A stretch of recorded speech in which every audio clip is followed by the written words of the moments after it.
name is Jim Krause, and I am the author of The Wreck of the Cincinnati Hamilton and Dayton Railway. It's a pioneering railroad that was undone by fraud and greed.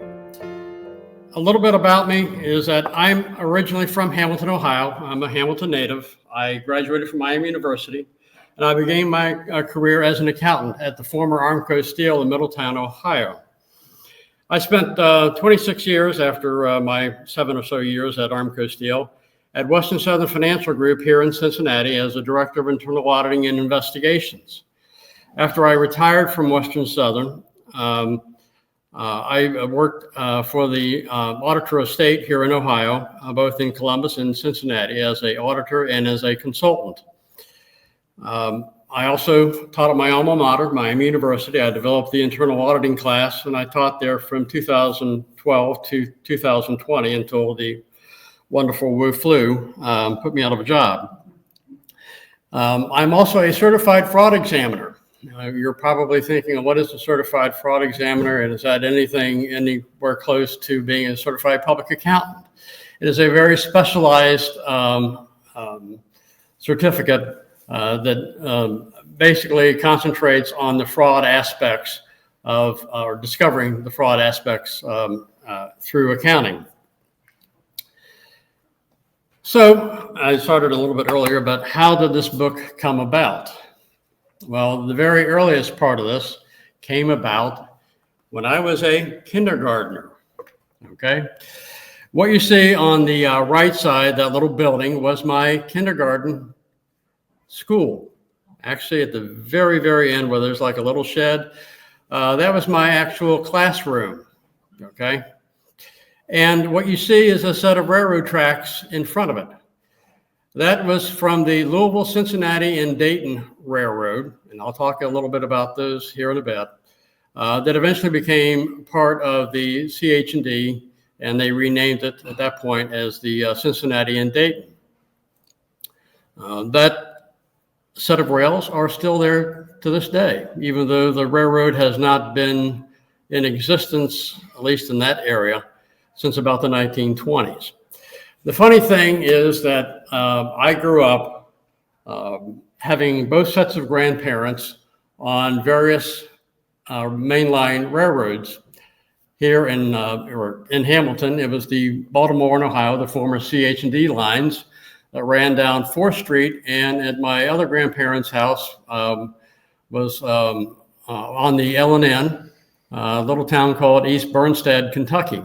And it was always drilled into my head that before you crossed a set of railroad tracks, you had to stop and look both ways, which I did dutifully every morning when I was going to kindergarten at Grant Elementary School, despite the fact the train had never passed on those rails in about 40 years. Okay, what can I say? I follow directions. But I've always had this interest in that set of tracks, and that led me to a series of articles in my hometown newspaper, the Hamilton Journal News. The gentleman who was the editor of the Journal News, the late Jim Blount, was very much a history fan. And he wrote quite often about the history of the CH&D. Unfortunately, he never wrote a book about it. He wrote about books of railroads in in Butler County, but not one specifically about the CH&D. And when I brought the library over from our warehouse, one of the things that I noticed is that there are no books about the Cincinnati, Hamilton, and Dayton Railroad. And I asked around some well-known authors, actually guys who are members of this club, Dave Orsi out of Dayton, Ohio, Charlie Bogart out of Frankfort, Kentucky. And they said, well, the reason for that is that the story is too complicated, that there is so much going on with that railroad that no one could kind of piece it all together. And as I mentioned earlier, it took me about 1 year and 3 months to research this and to come up with this book, which we are selling upstairs. Normally this book sells for $49.98, and we're selling it tonight for $40. And again, after the meeting tonight, after the presentation, if you're interested, you could go up and take a look at it. And if you're interested in acquiring it, you're getting quite a deal tonight. And the whole process of telling this story that began over 170 years ago, the CH&D came about in the late 1840s. It's difficult, and that's probably why no one has ever written about it before. Everyone involved is long dead, okay? And based on that, you have to rely upon written and credible records. Let me emphasize the word credible, okay? You hear a lot of wives' tales and innuendo, stuff that has come about second, third, fourth hand. And a good starting point on all this was a dissertation done by a University of Cincinnati student back in 1960. His name was John Niehaus, and if I can open this up, let's see if it'll work. Nope, I guess it won't. We actually have it in our library upstairs. It's only about 20 pages long. It's photocopied. At some point, we will put a PDF on our website. I believe Mr. Niehaus was a member of our club going back into the 60s. And I don't know if he's still alive or not. Okay, I think he taught at UC. One of the things about being an auditor is I like to track people down. Okay. But he did a fairly good job with what he had to work with at that point in time. Another credible part of this, the information, is from the Interstate Commerce Commission report that was done in 1917. And it's an excellent recounting of the many activities, but it is a rather thick book, literally hundreds of pages long, and how shall I say, very obtuse writing of that era. It took me a number of reread options on that to really get to the bottom of many of the things that they were talking about. News reports of the day could be credible, depending upon the newspaper. Certain newspapers were more credible than others. In particular, and probably no one in this room, except for maybe Mr. Mayhew, have ever heard of this newspaper, the Cincinnati Commercial Tribune. Now, one of the things that I learned in doing all this research, at one point, the city of Cincinnati was actually a fairly decent-sized financial capital here in the Midwest. We actually had our own stock exchange down at the Dixie Terminal building. Of course, that's long gone. But the Commercial Tribune went out of business at the beginning of the Great Depression in 1930. It had been acquired by our dear friends at the Inquirer, who at the beginning of the Depression promptly killed its morning competitor. And we won't go into any further discussion about that. The Hamilton Evening Journal and its predecessor, the Hamilton Evening Democrat. The publisher of that newspaper was Homer Guard. He was actually a founding member of the Associated Press. These folks told the story very well. And a lot of the information that I give you about the personalities that are involved in the CH&D drama came from these credible news reports of that time. Obviously, there were a lot of online newspaper archive available through the Cincinnati Public Library and Lane Public Library. And the wonderful thing about that is that you can do a word search and find information directly about a particular topic using these online sources. And of course, I had a lot of help from some very good friends. Chris Mayhew, our former president, Dan Finfrock, who I don't think is here tonight, John Stewart, who also is not here tonight, Dave Orsi out of Dayton, Ohio, who has a wonderful collection of railroad memorabilia and also photographs. Keith Robbins and Steve Solomon out of the Dayton area, Charlie Bogart down in Frankfort, Kentucky, was a big help on the publishing side of this. And then, of course, the Butler County Historical Society, Lane Public Library, Midpoint Libraries up in Butler County. So what happened is that on July 27th, 1917, in one day, all traces of the CH&D would disappear from the railroad world. Today's program is about a little-known but important railroad in western Ohio. Until now, nothing of substance has been written about this railroad. In the fall of 2024, I set about detailing the rise and fall of this road in my new book, The Wreck of the Cincinnati, Hamilton, and Dayton Railway, a pioneering road undone by greed and fraud. What we now know as the Toledo subdivision of CSX Railroad was originally chartered as the Cincinnati and Hamilton Railroad Company by the Ohio legislature on March 2, 1846. The story is told that as part of the legislative process of approving a charter, a state representative from Dayton added his city's name to the title. Thus, a new name of the Cincinnati, Hamilton, and Dayton Railroad was adopted on February 8, 1847, by a special act of the Ohio legislature. Cincinnati, Hamilton, and Dayton Railroad was built north from Cincinnati, passing through the industrial Mill Creek Valley and following the valley of the Great Miami River to Hamilton, Ohio. Continuing on to the banks of the Great Miami, the railroad was opened to Dayton on September 20, 1851. Over 1,000 men worked to construct the railroad. This 60-mile line was for the most part to remain the main line of the CH&D Railroad throughout its life. There would be a number of delays during construction. Due to low water levels on the Ohio River, not all the rails could be delivered by steamboat. A cholera epidemic would halt construction for a while. A dispute with the Spring Grove Cemetery over the right-of-way issues would add further delays. The Spring Grove issue would be settled by building a tunnel to give access to the cemetery grounds. It's still there today. The CH&D would initially be led by men of vision, determined to improve the commercial interest of western Ohio. This group would lead and control the road until 1882. Lewis Campbell was elected president of the CH&D in 1847.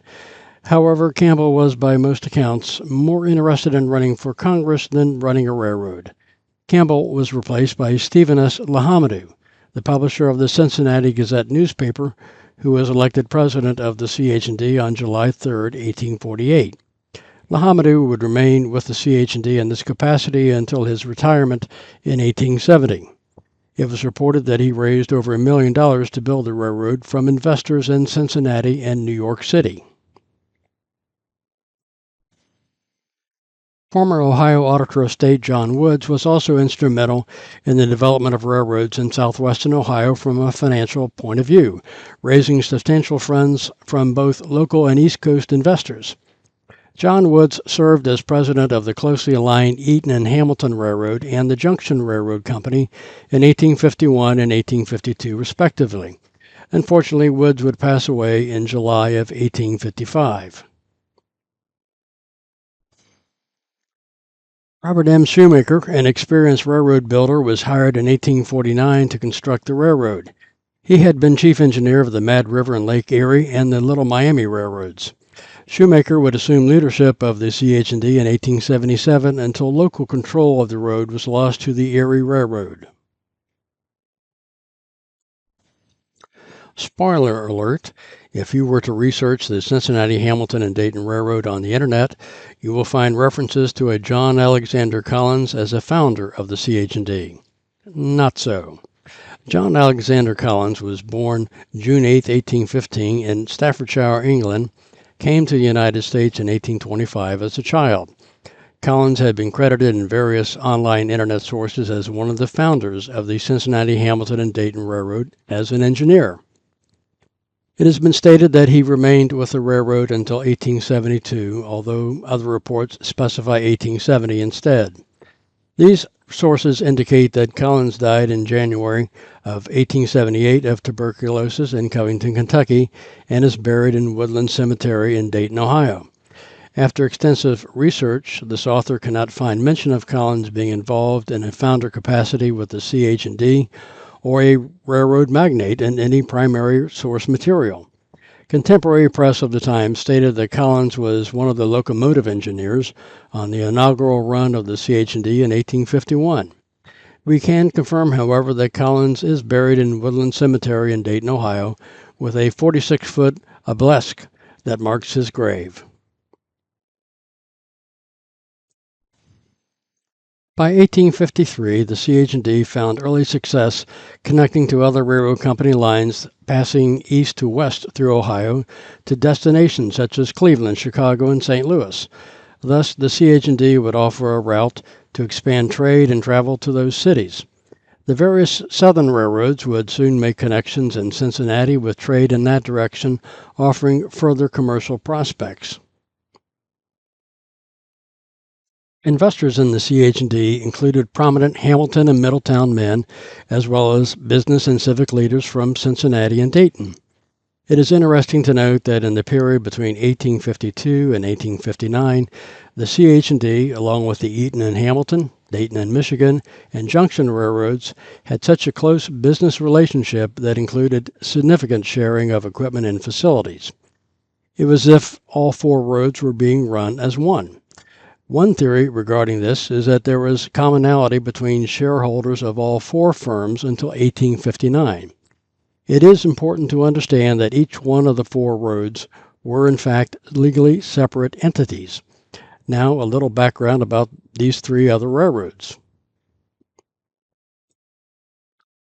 The Eaton and Hamilton Railroad was chartered February 8, 1847 in Ohio to continue on the line southeast from the Indiana border to Eaton, Ohio, and from there south to Hamilton, Ohio. A separate road, the Cincinnati, Logansport, and Chicago Railroad from Newcastle to Richmond, Indiana, came under the control but not complete ownership of the Eaton and Hamilton in 1854. Sadly, the CH&D would lose control of this road in 1888 as a result of the Henry Ives fraud that I tell of in my book. The charter of the Dayton and Michigan Railroad was approved by the Ohio legislature on March 5, 1851. The sponsor of the road was none other than the Cincinnati, Hamilton, and Dayton Railroad, contributing $40,000 in equity to the new road in 1852. This investment proved to be fortuitous, as an existing agreement with the Mad River and Lake Erie Railroad to reach Lake Erie ended in disaster and accusations of fraud. Yet another tale of high finance in the 1850s that I explore in my book. The CH&D decided to sever all agreements with the Mad River and Lake Erie and to set out independently to reach Lake Erie via Toledo, Ohio. The Junction Railroad Company was incorporated by the Indiana legislature on February 15, 1848, to build a line connecting Rushville and Connorsville in Indiana to Oxford and Hamilton in Ohio. It was chartered in Ohio on March 8, 1849. The first president of the railroad was Caleb B. Smith of Connorsville, Indiana, then a 40-year-old lawyer and U.S. congressman. During 1849, Smith accepted a federal appointed position from President Zachary Taylor, with the new job requiring him to leave the leadership of the Junction Railroad. The progress on the Junction Road slowed until April 1851, when John Woods of Hamilton took charge of the nascent railroad. Woods, a CH&D founder, was also involved in the Eaton and Hamilton Railroad. Having lost the presidency of the Eaton and Hamilton in a dispute with the board of directors, Woods turned his considerable energy into completing the Junction Railroad. In April 1851, before the Junction Railroad completed its line into Hamilton, Woods arranged for the CH&D to guarantee $200,000 toward the construction of the Hamilton to College Corner section of the Junction Railroad. The development of this road was fraught with all kinds of drama that is simply too long to relate in just one video, but is told of in my book. From the start of operations in 1851 until 1859, the CH&D was a profitable enterprise. However, in August of 1857, an event occurred that would embroil the road in financial fraud. Beginning in 1850, the Ohio Life Insurance and Trust Company would become the treasurer of the CH&D. The Ohio Life Insurance and Trust Company was a banking institution headquartered in Cincinnati, Ohio, with a branch office in New York City. The Ohio Life Insurance and Trust Company had $2 million of capitalization. On August 24, 1857, it was determined that virtually all of the trust company's capital had been embezzled. This would be the seminal event causing the financial panic of 1857, freezing credit in the United States until 1861. A financial panic in that era would be very similar to what we now call a recession or depression. The effect on the CH&D stockholders was that dividends due to be paid in 1857 would instead be paid in scrip, as the need to conserve cash during the crisis was so severe. As a result of this financial crisis and the contraction of business, the board of directors of the CH&D resolved in 1859 to end investments in the Eaton and Hamilton, Dayton and Michigan, and Junction Railroads, resulting in a write-off of $305,000 and a deficit for that year of $160,000. However, the U.S. Civil War of 1861 to 1865 would soon return prosperity to the CH&D. The transport of war materials and troops provided substantially increased revenue. A Hamilton newspaper reported the CH&D's gross earnings jumped from $644,000 in 1861 to $1.2 million in 1865. Dividends on the CH&D stock, which had been resumed in 1860 at 7%, had risen to 19% by 1864. As part of this prosperity, the CH&D would soon acquire the Eaton and Hamilton and the Junction Railroads in an outright purchase, while the Dayton and Michigan would rejoin the fold as a perpetual lease. During its 70 years of existence, the ever-expanding CH&D would guide the development of Southwest Ohio. Existing communities would grow due to the easy access the CH&D provided to nearby towns, with new communities springing up along the CH&D's right-of-way. By 1914, through the acquisition of additional railroads, either by cooperative agreements, long-term lease, or an outright purchase, the CH&D would expand its presence all the way west to Springfield, Illinois, and St. Louis, Missouri, north to Chicago and Toledo, and southeast to Ironton, Ohio. Among some of the more interesting relationships the CH&D developed was that with the Atlantic and Great Western Railroad. In 1846, the CH&D's tracks from Dayton to Cincinnati were rebuilt to accommodate the Atlantic and Great Western's wider, broad-gauge rolling stock, which originated in New York State and terminated in Dayton, Ohio. Various overhead and trackside structure and equipment had to be relocated along the route. The line was relayed with 4 rails, a pair of 4-foot 10-inch gauge rails for the CH&D equipment, within a pair of 6-foot gauged rails. For the CH&D, this is quite an achievement considering the complexities involved at junctions and in yards. Pictured here is the CH&D station at 5th and Bay Miller Streets in Cincinnati, where you can see the 6-foot rails laid for the AG&W outside the standard gauge rails for the CH&D. Another example of this dual gauge track is shown in Glendale, Ohio, around the same time. Shown in this photo is engine number 3, one of the CH&D engines used on the inaugural 1851 run from Cincinnati to Hamilton. It was reported that the dual gauge operation with the AG&W did bring significant lease income, some $180,000 per year, plus operating expenses to the CH&D. From Cincinnati west, the AG&W would cooperate traffic on the equally broad-gauged Ohio and Mississippi Railroad to St. Louis, Missouri. Here we see the O&M's broad-gauge locomotive number 118. Eventually, the experiment would end in 1876 with the removal of the broad-gauge tracks. In yet another tale of the Cincinnati, Hamilton, and Dayton Railroad, during April 1882, local control of the CH&D and its subsidiary roads would pass to the New York, Lake Erie, and Western Railroad, later known as the Erie Railroad. This was due to economic downturn in the late 1870s and various disputes within the CH&D stockholder ranks. As a result, the CH&D was put up for sale. The Erie Railroad, unfortunately, could not live up to the financial terms of the deal, so the CH&D was sold to Henry Ives in 1886. Although the misfortune he caused was substantial, Henry S. Ives can best be described as only a minor robber baron due to his early death at the tender age of 35. Had he lived longer, he may well have given the Jay Goulds of his era a run for their money. In personal appearance, Henry Ives differed from his Wall Street rivals, who were much older.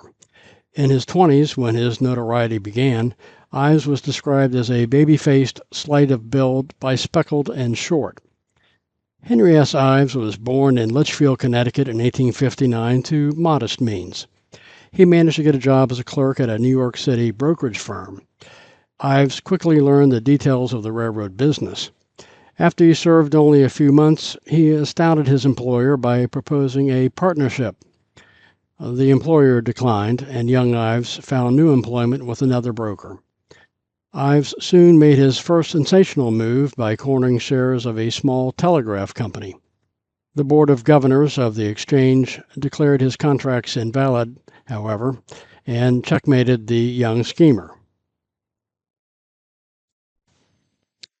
Undeterred, his next scheme in early 1885 was to buy up stock of the Mineral Range Railroad, only a few miles in length. Simultaneously, though, a Boston syndicate started to build a parallel railroad to the Mineral Range. This frightened the remaining Mineral Range stockholders, so they sold their stock to Ives at a bargain price. As Ives had little money, he used his Mineral Range stock already purchased as collateral for the loans and proceeded to acquire full control of the railroad. From July 1885 until December 1886, Ives devoted himself to gutting the Mineral Range treasury of some $838,000 to fund his next scheme. By January 1886, Ives and his partner, George Stainer, had acquired sufficient funding to start their own banking house, the Henry S. Ives and Company, in New York City. The duo proceeded to secure control of the Cincinnati Hamilton and Dayton Railroad from the Erie Railroad. Ives used the same methods as in the Mineral Range, buying blocks of stock, using that stock as collateral for new loans, and purchasing more of the same stock with the loan proceeds. Intending to give the CH&D control of a line to St. Louis, the Cincinnati Hamilton and Dayton Board of Directors in May 1887 had authorized Ives to purchase a controlling interest in the Terre Haute and Indianapolis Railroad Company. The TH&I owned a crucial line from Indianapolis, Indiana, via Terre Haute to St. Louis, Missouri, called the Vandalia Line. The CH&D owned Cincinnati Hamilton and Indianapolis would have profited greatly from this acquisition, and, by the way, this assisted in Ives' next scheme. In the summer of 1887, Ives began his plan to put together a transcontinental railroad system with the acquisition of the ailing Baltimore and Ohio Railroad. The B&O was to be the eastern wing of this planned combine. Ives negotiated with the president of the B&O, Robert S. Garrett, for an option to purchase a controlling block of stock in the road. With $2 million stolen from the Cincinnati Hamilton and Dayton, he proceeded with this option on the B&O and began to exercise the rights of an owner. Now, the B&O Railroad included the Baltimore and Ohio telegraph system, integral to the operation of the railroad. By way of historical note, telegraph was the internet of that era, providing instant communication between two parties and considered to be quite valuable. Ives concocted a deal to sell the B&O telegraph system to the competing Western Union Telegraph, which was controlled by well-known robber baron Jay Gould, for a price reported in the range of $3 to $3.5 million. According to accounts, Gould encouraged Ives, and in part may have bankrolled him, to make a bid for the B&O, knowing that with thin resources, Ives most likely would fail, and Gould himself could take control of at least the B&O telegraph system to better his investment in the Western Union. At the time the CH&D was initially surveyed in 1847, Middletown was but a small community. By 1894, though, Middletown had become a substantial town with a robust industrial presence. The placement of the CH&D tracks across the Great Miami River in the community of Madison placed the road at a disadvantage for passenger traffic. The hike from the Madison CH&D depot, Madison, by the way, was also known as West Middletown, across the river to the center of downtown Middletown was just too much for a weary, suitcase-laden traveler. This prompted the need for a convenient transportation to the center of town. Thus, the CH&D would acquire the Middletown and Madison Street Railway, which sported 4 passenger cars, 2 that were open for summer and 2 closed for winter, drawn not by locomotives but by horses and mules. The Middletown and Madison rails and bridge to the CH&D in West Middletown were destroyed during the Great Miami River flood of 1913. At left, we see in this photograph what was the CH&D main line, and at right, the remains of the bridge and street railway lines. As a result, the line west from downtown Middletown to the CH&D in West Middletown was abandoned. The state of Ohio is not normally associated with narrow-gauge railroading, but in the 1870s and early 1880s, numerous narrow-gauge lines were built in the state. Altogether, Ohio once had over 600 miles of narrow-gauge railroad, and a good portion of those properties would end up under the control of the CH&D. Thinly capitalized, many went into receivership and were taken over by creditors. The more financially viable portions of these lines ended up with one of 2 organizations, the Detroit Southern Railroad, which later became the Detroit, Toledo, and Ironton, or the Dayton, Fort Wayne, and Chicago Railroad. The Dayton, Fort Wayne, and Chicago ran from Delphos, Ohio, through Dayton, on to Deans, Ohio, with trackage rights into Ironton, tapping what was then abundant coal traffic in southern Ohio. In February 1891, the CH&D acquired the Dayton, Fort Wayne, and Chicago Railroad in a foreclosure auction. The CH&D proceeded to reorganize the Dayton, Fort Wayne, and Chicago into 2 separate entities. The Cincinnati Dayton Chicago Railroad would own the line from Dayton to Delphos, Ohio, a narrow-gauge railroad of some 96 miles in length. That road would be converted to standard gauge in the summer of 1891, shortly after coming under CH&D control. This would be known as the CH&D Delphos Division.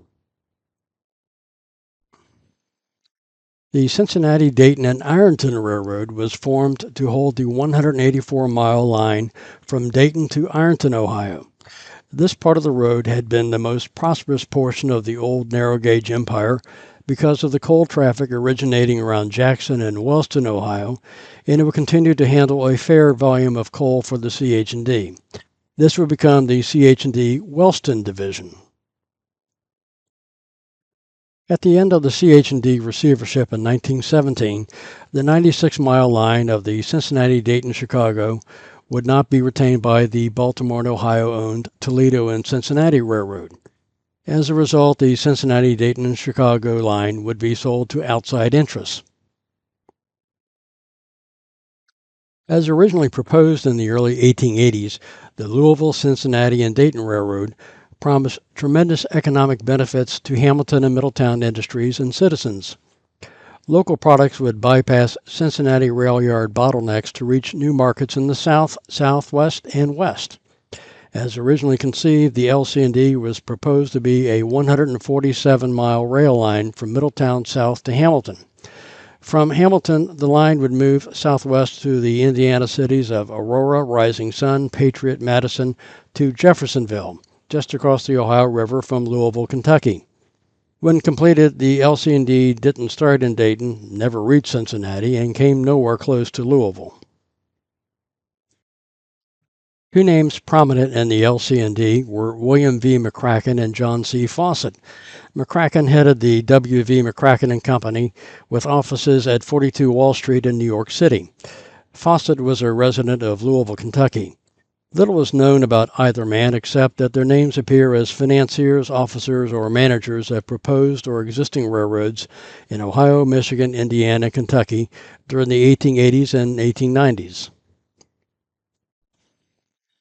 Ownership of the 14-mile-long LC&D Railroad was transferred on March 30, 1887, literally the day before operations commenced, to the Cincinnati Hamilton and Dayton Railroad. The CH&D paid the princely sum of $400,000 for the rights to operate the now renamed Cincinnati and Dayton Railroad. The original LC&D investors having pocketed a tidy $122,000 profit for their efforts. The CH&D outright purchased the C&D on July 12, 1895. This transaction was clearly an effort to retain a monopoly on traffic within the Hamilton to Middletown corridor. In order to generate further revenue for the Cincinnati and Dayton Railroad, the CH&D, the now corporate parent of the C&D, acquired Woodsdale Island, located in the Great Miami River, and developed this as an amusement park. This seasonal passenger destination was located next to the C&D tracks and was accessed by a footbridge, direct from a small depot constructed for this purpose. The C&D was connected to the CH&D line, which brought passenger traffic from Cincinnati and Dayton direct to the park via the CH&D rails and then on to the C&D. The 1913 Great Miami River flood destroyed the park, and it was never rebuilt due to the more pressing needs of the now financially strapped CH&D. Regular service of the C&D ended between 1917 and 1920, and the roadbed fell into a state of disrepair. In December 1934, during the depths of the Depression, the B&O sought approval from the Interstate Commerce Commission to abandon about 5 miles of the Cincinnati and Dayton from opposite the Butler County Fairgrounds in Hamilton north to Woodsdale. The Cincinnati and Dayton trackage from downtown Hamilton to about 100 yards north of the intersection of Heaton Street, Fair Avenue, and Ohio Route 4 had periodic use into the mid-1970s as an industrial spur and for circus trains when the traveling shows played at the nearby Butler County Fairgrounds. The northern end of the C&D, however, was rebuilt and remains in service as the Middletown connection to the CH&D successor, the Baltimore and Ohio, at New Miami. In June 1927, it was announced that the B&O and the Hamilton Coke and Iron Company would lay track from the latter's coke plant and blast furnaces at Coke Auto, later renamed to New Miami, to the Woodsdale Junction. There it joined a new bridge crossing the Great Miami River and a completely rebuilt Cincinnati and Dayton roadbed capable of withstanding the increased tonnage of hot metal cars to continue on to the American Rolling Mill Company plant at Middletown, Ohio. The project, according to newspaper accounts of the time, was estimated to cost over $1 million. That would be about $18 million today. CSX now runs on this former B&O trackage. The American Rolling Mill Company would eventually acquire the Hamilton Coke and Iron Company in 1937. The American Rolling Mill Company would later become Armco Steel, then AK Steel, and is now part of the Cleveland-Cliffs Steel Organization. An interesting side note, one of the original Lima Hamilton diesel switchers used on this line survives to this day on the Whitewater Valley Railroad in Indiana. The central character in the final fraud that sealed the fate of the CH&D was the president of the road, Eugene Zimmerman. Zimmerman replaced the ailing but much respected M.D. Woodford in July 1904 as president of the CH&D. Enabled by his business partner, Harry Hollins, Zimmerman proceeded to execute a series of transactions that, similar to the earlier Henry Ives fraud of 1887, would cripple the railroad for the next 13 years, leading the CH&D to lose its independence and identity. A word of warning, this part of the CH&D's history is very complex. In July 1904, the CH&D syndicate took control of both the Père Marquette and the CH&D, and parted with it the following month. Now, you no doubt want to know, what is a syndicate? A syndicate is very much like what we now know as private equity, a group of individuals or firms that take control of an organization and run it for their personal benefit. What we see today with private equity firms, where a profitable company is acquired, the new management reduces the workforce, cutting expenses and investment to the bone and piling on debt, then proceeds to sell the much diminished firms to someone else. That is exactly what happened to the CH&D over 100 years ago. The CH&D Syndicate, which controlled both the Cincinnati Hamilton and Dayton and the Pere Marquette Railroads from July to August 1904, was formed under a May 1904 agreement with members of the Pere Marquette Railroad Syndicate, led by Frederick Prince. The syndicate was composed of 29 companies or individuals acting on behalf of their company. It seems that virtually every member of the syndicate had something to sell or an existing business relationship to protect with either the Pere Marquette or the CH&D, and becoming a member of the CH&D syndicate ensured a market for their wares at a favorable price. In today's parlance, this conflict of interest scheme would be called pay to play. Curiously, although the CH&D would own a controlling interest in the Pere Marquette stock and a 999-year lease of the property, the two companies would continue to operate as separate roads under the marketing name of the Great Central System. During this brief period of ownership, new and substantial debt was forced upon both the Pere Marquette and the Cincinnati Hamilton and Dayton Railroad. The CH&D syndicate had scarcely secured control of the combined roads when it met with vigorous opposition. Certain CH&D preferred stockholders, led by Lawrence Maxwell, Jr., the general counsel of the Cincinnati Hamilton and Dayton Railroad, and a member of the CH&D board, objected to the combination. The management of the CH&D syndicate, seeking to avoid litigation and, more importantly, investigation, yielded to the demands of the protesting stockholders and agreed to buy their stock at $110 per share. Arrangements were made for the purchase of the stock, but the CH&D syndicate was a bit short on cash. To facilitate this deal, an agreement was reached with Harry Hollins and his Wall Street firm, along with Eugene Zimmerman, to gain control of the CH&D syndicate in exchange for providing the funds to buy out the protesting stockholders. Now in charge of the debt-laden Cincinnati Hamilton and Dayton Railroad, Hollins and Zimmerman needed an exit plan. Their scheme was quite ingenious. They acquired a competing road, the Detroit Southern, out of receivership, renamed it to the Detroit, Toledo, and Ironton, and proceeded to sell or grant rights to the various CH&D assets at little to no cost to the DT&I. Hollins and Zimmerman had squeezed available cash from the CH&D, essentially proceeds from the debt offerings to repay the CH&D syndicate members, themselves included, so little value was left in operating the Cincinnati Hamilton and Dayton Railroad. The incomplete status of the CH&D financial records no doubt assisted in this subterfuge. The next part of the plan was to sell the debt-crippled CH&D to the Erie Railroad. Acting as a broker, J.P. Morgan apparently was unaware of the now poor financial position of the CH&D, acquired the road in October 1905, and resold it immediately to his client, the Erie Railroad. The Erie, within weeks of closing on the deal, discovered the true financial and operating condition of the Cincinnati Hamilton and Dayton Railroad, and requested that Morgan take the property back, which, to his credit, he did in November 1905. And that, yet again, is another interesting story that I tell in my book. J.P. Morgan, being a man of action, immediately proceeded with a plan to save and reorganize as much of this new investment as possible. Morgan would appoint George W. Perkins, a partner of the Morgan firm, who became director of both roads on December 4, 1905, and chairman of the Cincinnati Hamilton and Dayton Railroad Board. Perkins, one of Morgan's most able partners, was the true driver of the reorganization plan. However, the Erie Railroad appointed managers would be left in charge of the combined CH&D and Père Marquette daily operations.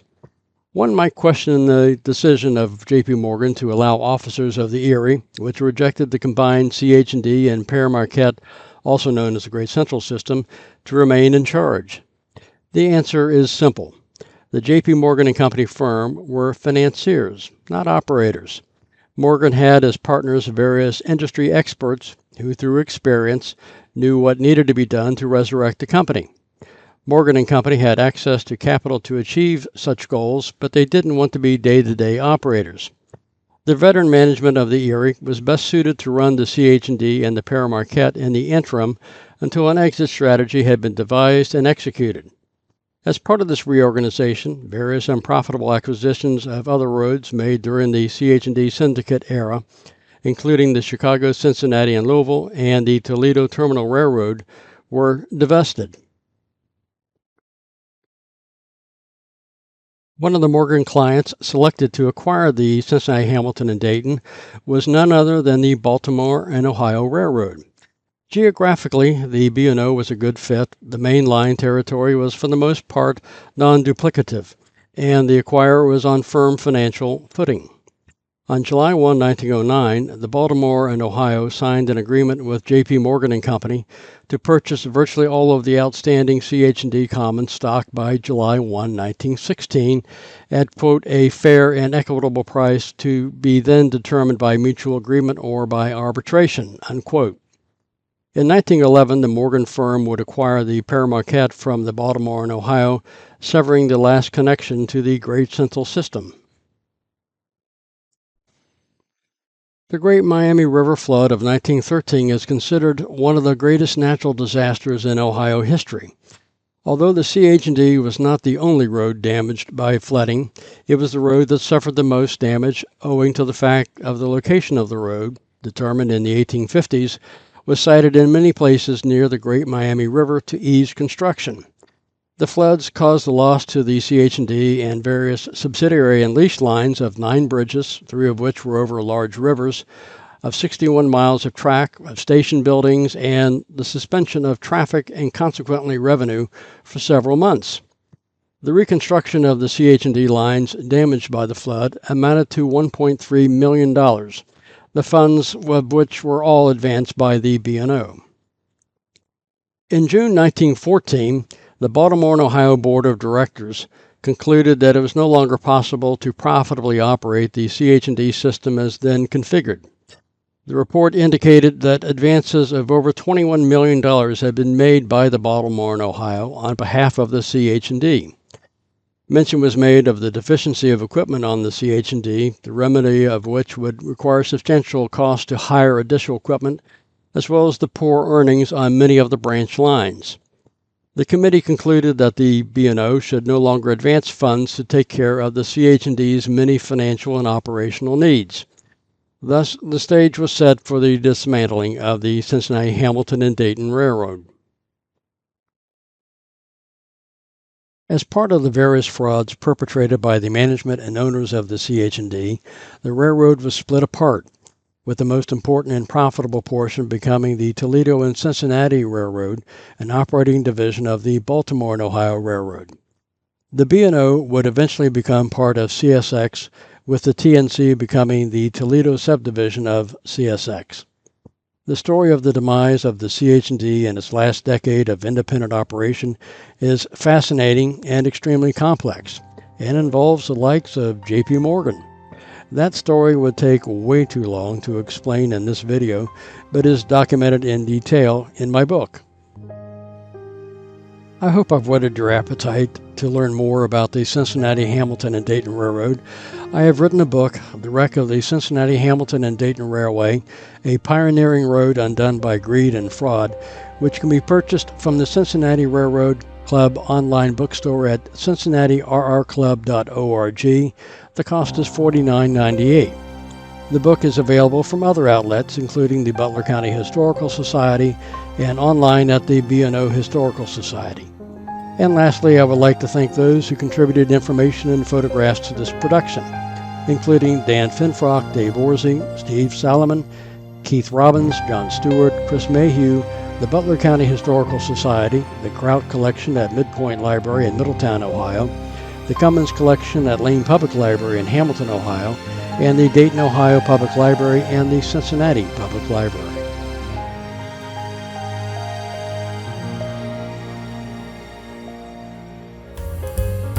Thank you for watching. To learn more about the Cincinnati Railroad Club, visit our website, cincinnati.rrclub.org. And you can support programs like this by becoming a member of the club as well. Learn more at our website, cincinnati.rrclub.org. And while you're here, don't forget to hit that subscribe button to our YouTube channel.